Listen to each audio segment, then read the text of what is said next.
Well, let's go live now to Laura Smith, who is a presidential historian at the University of Oxford. Welcome to you, Laura.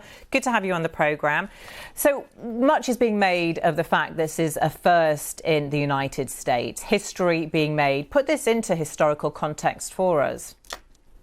Absolutely. Thank you so much for having me on. So the closest we could come to a president actually being arrested is Ulysses S. Grant in 1872, arrested for the crime of speeding his horse-drawn carriage in Washington, but it wasn't pursued. So a lot of people making the comparison to Richard Nixon, who of course had to resign in order to avoid impeachment and removal from office. He was assured that he was going to be convicted by the Senate when his own party, the GOP, the Republicans, turned against him. So that's really the closest parallel we have. It really is an unprecedented historic day. Commentators are saying, making the point that this is hugely significant because it shows that former president, nobody is above the law. How significant is that, and how will it be read, the possible political motivations behind this? I think absolutely. It is obviously a highly political moment, and certainly being politicized, especially by Republicans and the rhetoric that they're using right now.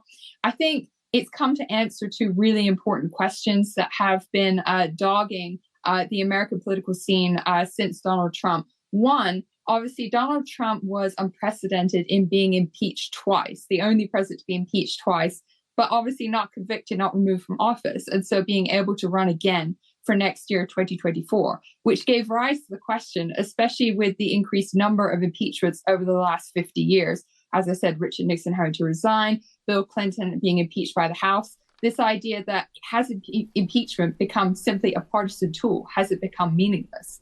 The other thing that it's spoken to this moment is the fact that after January 6th, I think a lot of people wondered, both in America and overseas, in terms of whether Donald Trump had done almost irreparable damage to America's standing on the world stage. And the fact that, to use your words, justice is blind and it doesn't matter how much power or money or wealth or connections you have, is really demonstrating and sort of bringing back to the fore this idea of how American democracy and the justice system can and should work. So I don't think it really matters as much in terms of how this actually plays out. Just the fact that this is such a historic moment and that he has been indicted is symbolic enough.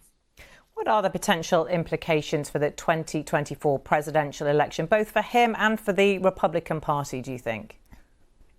Well, certainly timing is definitely going to be an issue because it's a lengthy process. If we look at about a year on, you're looking at Super Tuesday in February when a lot of states are deciding their primaries. So it has definitely an immediate electoral effect in terms of Donald Trump's plans for campaigning.